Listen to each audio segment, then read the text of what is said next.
ವಿದ್ಯಾರ್ಥಿಗಳಿಗೆ ಎಜು ಆಲ್ರೌಂಡರ್ ಚಾನಲ್ಗೆ ಸ್ವಾಗತ. ಈ ಒಂದು ವಿಡಿಯೋದಲ್ಲಿ ನಾವು BDS ಕೋರ್ಸ್ ಬಗ್ಗೆ ಡಿಸ್ಕಸ್ ಮಾಡೋಣ. ನಾನು ತಿಳಿದ ಹಾಗೆ ಯಾರೂ ಕೂಡ BDS ಅನ್ನು ತಮ್ಮ ಮೊದಲ ಪ್ರಯಾರಿಟಿಯಾಗಿ ಇಟ್ಕೊಂಡಿರಲ್ಲ. ಎಲ್ಲರೂ MBBS ಮಾಡಬೇಕು ಅಂತ ಅಂದ್ಕೊಂಡಿರ್ತಾರೆ. ಯಾವಾಗ ಅವರ ರ್ಯಾಂಕ್ ಸ್ವಲ್ಪ ದೂರ ಹೋಗ್ತದೆ, MBBSನಲ್ಲಿ ನಮಗೆ ಗೌರ್ಮೆಂಟ್ ಸೀಟ್ ಸಿಗೋದಿಲ್ಲ ಅಂದಾಗ BDS ಅನ್ನು ಆಯ್ಕೆ ಮಾಡಿಕೊಳ್ಳೋದು ಇರ್ತದೆ. ಇದಲ್ಲದೆ ಕೆಲವೊಮ್ಮೆ ಅವರ ತಂದೆ ತಾಯಿಗಳು ಸಾಮಾನ್ಯವಾಗಿ ದಂತ ವೈದ್ಯರಾಗಿದ್ದು ಈಗಾಗಲೇ ಅವರ ಮನೆಯಲ್ಲಿ ಒಂದು ಚೆನ್ನಾಗಿ ಸೆಟಪ್ ಇದ್ದು ಅವರ ಪ್ರಾಕ್ಟೀಸ್ ಚೆನ್ನಾಗಿದ್ದರೆ ಅವರು ಕೂಡ ಈ ಒಂದು BDS ಅನ್ನು ತಮ್ಮ ಮೊದಲ ಪ್ರಯಾರಿಟಿಯಾಗಿ ಆಯ್ಕೆ ಮಾಡ್ಕೋಬಹುದು.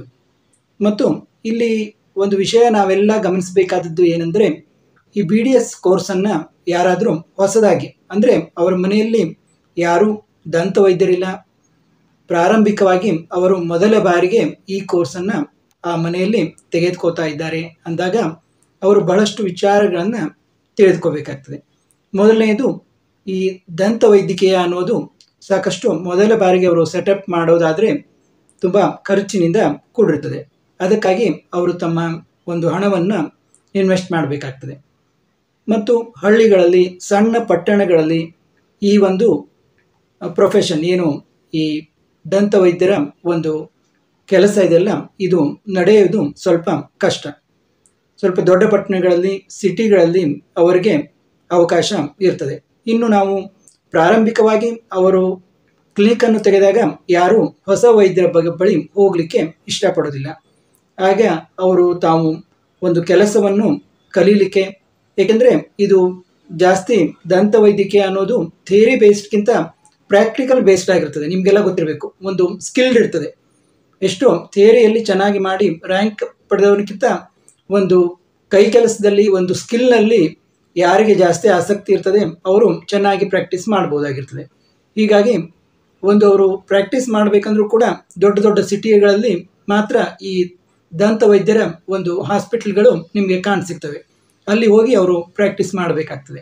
ಆಮೇಲೆ ಕಲಿತು ಅವರು ತಮ್ಮ ಒಂದು ಕ್ಲಿನಿಕನ್ನು ಸೆಟಪ್ ಮಾಡ್ಕೋಬೇಕಾಗ್ತದೆ.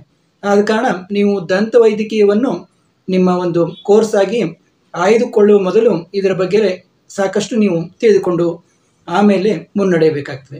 ಕೇವಲ ನನಗೆ MBBSನಲ್ಲಿ ಉತ್ತಮ ಅಂಕಗಳು ಬಂದಿಲ್ಲ, ಆದ ಕಾರಣ ನನಗೆ ಅಲ್ಲಿ ಸೀಟು ಸಿಗ್ತಾ ಇಲ್ಲ ಅಂತ ನೀವು BDS ಆಯ್ಕೆ ಮಾಡಿಕೊಳ್ಳೋದು ಸೂಕ್ತ ಇರೋದಿಲ್ಲ. ಇನ್ನು ಒಂದು ವೇಳೆ ನೀವು BDS ಮಾಡ್ಕೋಬೇಕಾಯಿತು, ಸಡನ್ನಾಗಿ ನಿಮಗೆ MBBS ಗೌರ್ಮೆಂಟ್ ಸೀಟು ಸಿಗ್ತಾ ಇಲ್ಲ ಅಂದಾಗ ನೀವು BDSನಲ್ಲಿ ಎಷ್ಟು ವಿಧದ ಒಂದು ಆಯ್ಕೆಗಳಿವೆ. ಒಂದು ಗೌರ್ಮೆಂಟ್ ಕಾಲೇಜ್ನಲ್ಲಿ ಗೌರ್ಮೆಂಟ್ ಸೀಟ್ ಆದರೆ ಎಷ್ಟು ಫೀಸ್ ಇರ್ತದೆ, ಪ್ರೈವೇಟ್ ಕಾಲೇಜ್ನಲ್ಲಿ ಗೌರ್ಮೆಂಟ್ ಫೀಸ್ ಆದರೆ ಎಷ್ಟು ಫೀಸ್ ಇರ್ತದೆ.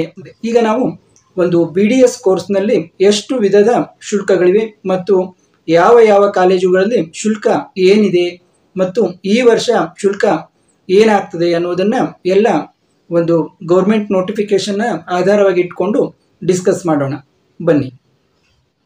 ನೋಡಿ, ಕಳೆದ ವರ್ಷ 2024-25 dental college wise provisional fees structure ಅಂತ, ಪ್ರೊವಿಷನಲ್ ಅಂದರೆ ಇದೇ ಫೀಸ್ ಇದ್ದದ್ದು, ಈ ಫೀಸನ್ನೇ ಲಾಸ್ಟ್ ಇಯರ್ ವಿದ್ಯಾರ್ಥಿಗಳು ತುಂಬಿದ್ದು. ಈಗ ಕೆಲವೊಂದು ವಿದ್ಯಾರ್ಥಿಗಳಿಗೆ ನಾನು ಏನು ಹೇಳಲಿಕ್ಕೆ ಬಯಸ್ತೀನಿ ಅಂದರೆ, ವಿದ್ಯಾರ್ಥಿಗಳಿಗೆ ಮತ್ತು ಪಾಲಕರಿಗೆ, ಪೋಷಕರಿಗೆ ರ್ಯಾಂಕ್ ಬಂದ ಮೇಲೆ ತಿಳಿದುಕೊಳ್ಳೋಣ ಬಿಡು, ವಿಚಾರ ಮಾಡೋಣ ಬಿಡು ಅಂತಾರೆ. ಆದರೆ ಇದು ತುಂಬ ತಪ್ಪು.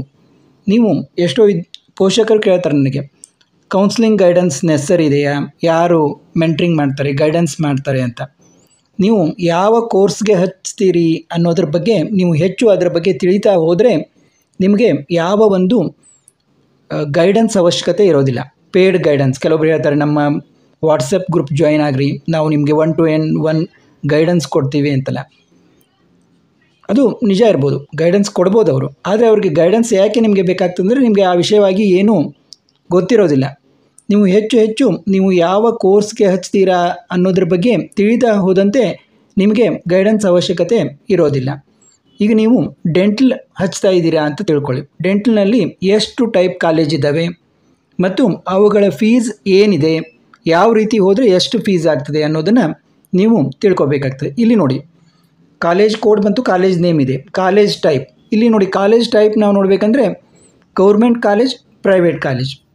ಗೌರ್ಮೆಂಟ್ ಕಾಲೇಜ್ ಮತ್ತು ಪ್ರೈವೇಟ್ ಕಾಲೇಜ್ ಮತ್ತು ಪ್ರೈವೇಟ್ ಯೂನಿವರ್ಸಿಟಿ ಅಂತ ಕೂಡ ಇದ್ದಾವೆ. Government college, private college and private university. ಈಗ ನೋಡಿ, ಈ ಕಾಲೇಜ್ ಕೋಡ್ ತುಂಬ ಇಂಪಾರ್ಟೆಂಟು. ನೀವು ಆಪ್ಷನ್ ಎಂಟ್ರಿ ಹಾಕೋಬೇಕಾದ್ರೆ ಇದ್ರ ಬಗ್ಗೆ ತುಂಬ ನೀವು ಗಮನ ಇಡಬೇಕು. ಇಲ್ಲಿ ನೋಡಿ, D101 government dental college Bengaluru. ಇದು ನೋಡಿ ಪ್ಯೂರ್ ಗೌರ್ಮೆಂಟ್ ಕಾಲೇಜು. ಇಲ್ಲಿ ಗೌರ್ಮೆಂಟ್ ಫೀಸ್ 50,100 ಇದೆ.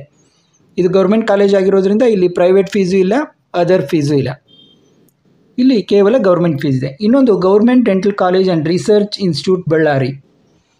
ನೋಡಿ, ಇಲ್ಲಿ ಕೂಡ ಫೀಸು 50,100. ನೋಡಿ, ಗೌರ್ಮೆಂಟ್ ಕಾಲೇಜ್ ಎಲ್ಲೆಲ್ಲಿದೆ? ಬೆಂಗಳೂರಲ್ಲಿದೆ, ಬಳ್ಳಾರಿಯಲ್ಲಿದೆ. ಇನ್ನು ನೆಕ್ಸ್ಟ್ ಎಲ್ಲಿದೆ? ಗುಲ್ಬರ್ಗಾದಲ್ಲಿ ನೋಡಿ, ಎಂಪ್ಲಾಯೀಸ್ ಸ್ಟೇಟ್ ಇನ್ಶೂರೆನ್ಸ್ ಕಾರ್ಪೊರೇಷನ್. ನೋಡಿ, ESI ನಾವೇನು ಹೇಳ್ತೀವಿ, ಇದ್ರದ್ದು ಡೆಂಟಲ್ ಕಾಲೇಜ್ ಗುಲ್ಬರ್ಗಾದಲ್ಲಿದೆ. ಇಲ್ಲಿ ನೋಡಿ, ಇದು ಗೌರ್ಮೆಂಟ್ ಕಾಲೇಜ್ ಆಗಿದ್ದರೂ ಕೂಡ ನೀವು ಗಮನಿಸಿ, ಇಲ್ಲಿ ಕಾಲೇಜ್ ಫೀಸ್ 1,10,100 ಇದೆ. ಕಾಲೇಜ್ ಫೀ ಜಾಸ್ತಿ ಇದೆ. ಈಗ ನಿಮ್ಗೇನಾಗ್ತದೆ, ಇದೇ ತಿಳುವಳಿಕೆ ಕಡಿಮೆ ಆಗೋದು. ಒಮ್ಮೊಮ್ಮೆ ಗೌರ್ಮೆಂಟ್ ಕಾಲೇಜಲ್ಲಿ ಕಾಲೇಜ್ ಫೀಸು ಇಷ್ಟೇ ಇದೆ ಅಂತ ನೀವು ಹೋದರೆ, ಈ ಗೌರ್ಮೆಂಟ್ ಕಾಲೇಜ್ನಲ್ಲಿ ಫೀಸು ಜಾಸ್ತಿ ಇದೆ, ಡಬಲ್ ಇದೆ. ಆದ ಕಾರಣ ಯಾವುದೇ ಆದರೂ ನೀವು ಆಳವಾಗಿ ತಿಳಿದುಕೋಬೇಕಾಗ್ತದೆ. ಈಗ ಇವು 3 ಗೌರ್ಮೆಂಟ್ ಕಾಲೇಜ್ ಇದ್ದಾವೆ. 2 ಗೌರ್ಮೆಂಟ್ ಕಾಲೇಜಲ್ಲಿ ಫೀಸ್ ಇಷ್ಟಿದೆ, ಈ ಒಂದು ಗೌರ್ಮೆಂಟ್ ಕಾಲೇಜ್ನಲ್ಲಿ ಫೀಸ್ ಇಷ್ಟಿದೆ ಅಂತ ನಿಮ್ಗೆ ಗೊತ್ತಾಯಿತು. ಇಲ್ಲಿ ನಿಮಗೆ ಒಂದು ಸೀಟ್ ಸಿಕ್ಕರೆ ಇಷ್ಟು ಫೀಸ್ ಕಟ್ಟಬೇಕಾಗ್ತದೆ. ಮುಂದೆ ಸ್ವಲ್ಪ exam fee, lab skill fee ಎಲ್ಲ ಇರ್ತದೆ. ಅದೇನು ಅಷ್ಟೊಂದು ಹೆಚ್ಚಾಗಿರೋದಿಲ್ಲ. ಅದು ಗೌರ್ಮೆಂಟ್ ಕಾಲೇಜ್ನಲ್ಲಿ ತುಂಬ ಕಡಿಮೆನೇ ಇರ್ತದೆ. ಇನ್ನು ನೋಡಿ, 4th ನಮಗೆ ಪ್ರೈವೇಟ್ ಕಾಲೇಜ್ ಚಾಲುವಾಯಿತು. D102 code doctor MR Ambedkar dental college and hospital. ಎಲ್ಲಿದೆ ಇದು? ಬೆಂಗಳೂರಲ್ಲಿ.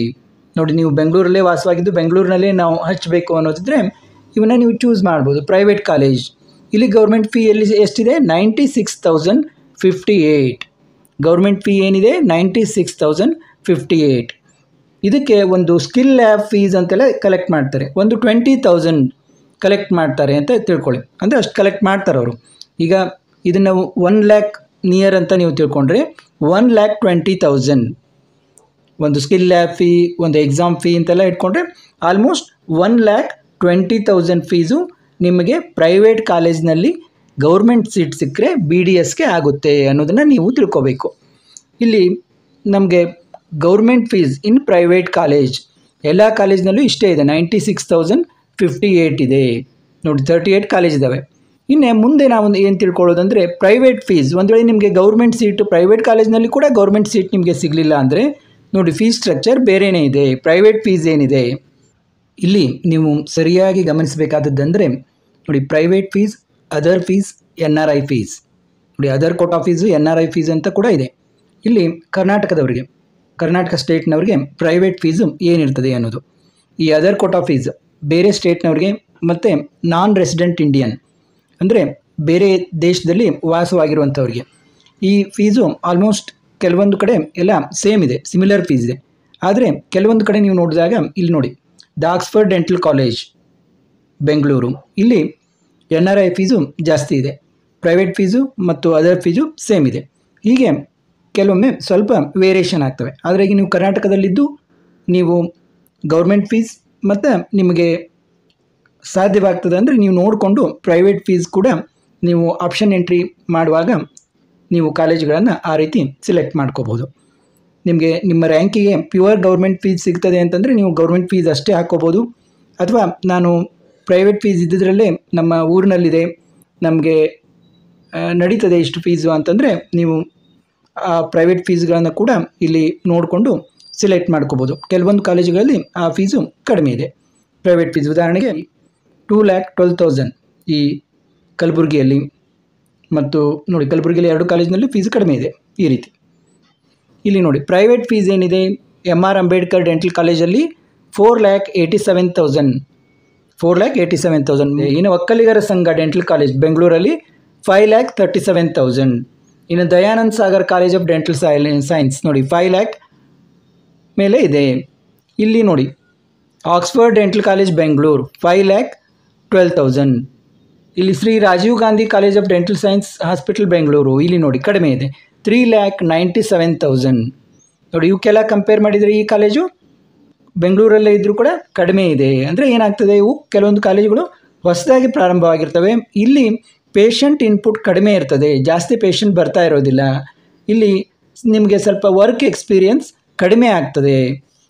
ಮತ್ತು ನೋಡಿ, ರಾಜರಾಜೇಶ್ವರಿ ಡೆಂಟಲ್ ಕಾಲೇಜ್ ಇಲ್ಲಿ 4,12,000 ಇದೆ. ರಾಷ್ಟ್ರೀಯ ವಿದ್ಯಾಲಯ ಡೆಂಟಲ್ ಕಾಲೇಜ್ ನೋಡಿ ತುಂಬ ಜಾಸ್ತಿ ಇದೆ, 5,62,000.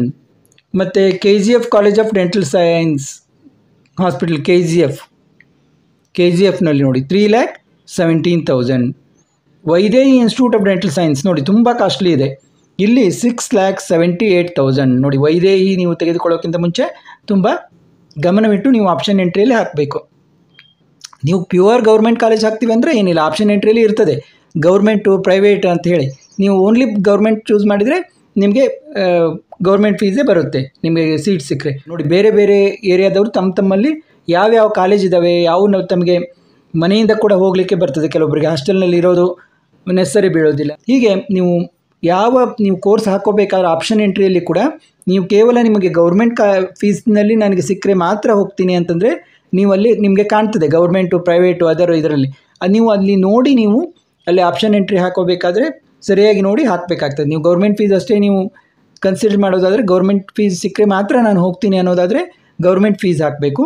ಮತ್ತು ಇಲ್ಲ ನಾನು ಪ್ರೈವೇಟ್ ಸಿಕ್ಕರೂ ಹೋಗ್ತೀನಿ ಅಂತ, ನಾನು ಪ್ರೈವೇಟ್ನಲ್ಲಿ ಇದ್ದಿದ್ದರಲ್ಲಿ ಯಾವುದು ಕಡಿಮೆ ಫೀ ಇದೆ ಅಲ್ಲಿ ನೋಡಿ ನಾನು ಹೋಗ್ತೀನಿ ಅಂತ.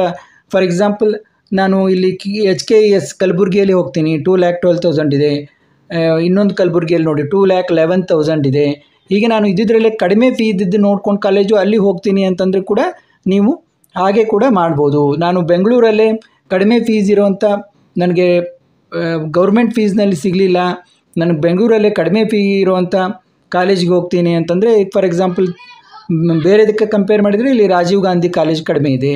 ಹೀಗೆ ನೀವು ಡಿಸೈಡ್ ಮಾಡಿಕೊಂಡು ಯಾವ ಕೋರ್ಸ್ಗೆ ಹೋಗಬೇಕು, ನಾನು ಯಾವ ಪ್ಲೇಸ್ನಲ್ಲಿ ಹೋಗಬೇಕು, ನಾನು ಇದ್ದೂರಲ್ಲೇ ಹೋಗಬೇಕು ಅಥವಾ ನಾನು ಹಾಸ್ಟೆಲ್ನಲ್ಲಿ ಅಥವಾ PGಯಲ್ಲಿ ಇದ್ದರೂ ಪರವಾಗಿಲ್ಲ, ನಾನು ಬೇರೆ ಕಡೆ ಹೋಗಬೇಕು, ಇಂಥ ಕಾಲೇಜ್ಗೆ ಹೋಗಬೇಕಂದ್ರೆ ನಿಮ್ಮ ರ್ಯಾಂಕ್ ವೈಸ್ ನೀವು ಆ ಕಾಲೇಜುಗಳ ಕಟ್ ಆಫ್ಗಳನ್ನು ನೋಡಿಕೊಂಡು ನೀವು ಆಪ್ಷನ್ ಎಂಟ್ರಿ ಹಾಕೋಬೇಕಾದ್ರೆ ಗೌರ್ಮೆಂಟ್ ಫೀಸ್ ಇರುವಂಥದ್ದು ಅಥವಾ ಪ್ರೈವೇಟ್ ಫೀಸ್ ಇದ್ದರೂ ನಡೆಯುತ್ತಂದರೆ ಯಾವ ಕಾಲೇಜ್ ನಡೆಯುತ್ತೆ ನಿಮಗೆ ಅದನ್ನೆಲ್ಲ ನೋಡಿಕೊಂಡು ನೀವು ಆಪ್ಷನ್ ಎಂಟ್ರಿಯನ್ನು ಹಾಕಬೇಕಾಗ್ತದೆ. ಈಗ ನಿಮಗೆ ಒಂದು BDS ಕಾಲೇಜುಗಳ ಬಗ್ಗೆ ಯಾವ ರೀತಿ ಇರ್ತದೆ ಅನ್ನೋದು ಒಂದು ತಿಳುವಳಿಕೆ ಬಂತು ಅಂತ ತಿಳ್ಕೊಂಡಿದ್ದೀನಿ. ಮತ್ತು ಮುಂದಿನ ವಿಡಿಯೋದಲ್ಲಿ ಭೇಟಿಯಾಗೋಣ. ನಿಮಗೆ ಯಾವುದಾದ್ರೂ ಕಾಲೇಜ್ ಫೀಸ್ ಸ್ಟ್ರಕ್ಚರ್ ಬಗ್ಗೆ ಅಥವಾ ಯಾವುದಾದ್ರೂ ಬೇರೆ ಮಾಹಿತಿ ಬಗ್ಗೆ ತಿಳಿಯಬೇಕಾದ್ರೆ ಕಾಮೆಂಟ್ನಲ್ಲಿ ನನಗೆ ತಿಳಿಸಿ, ಅದರ ಬಗ್ಗೆ ನಾನು ನಿಮಗೆ ತಿಳಿಸ್ಕೊಡ್ತೀನಿ. ಮತ್ತೆ ಭೇಟಿಯಾಗೋಣ.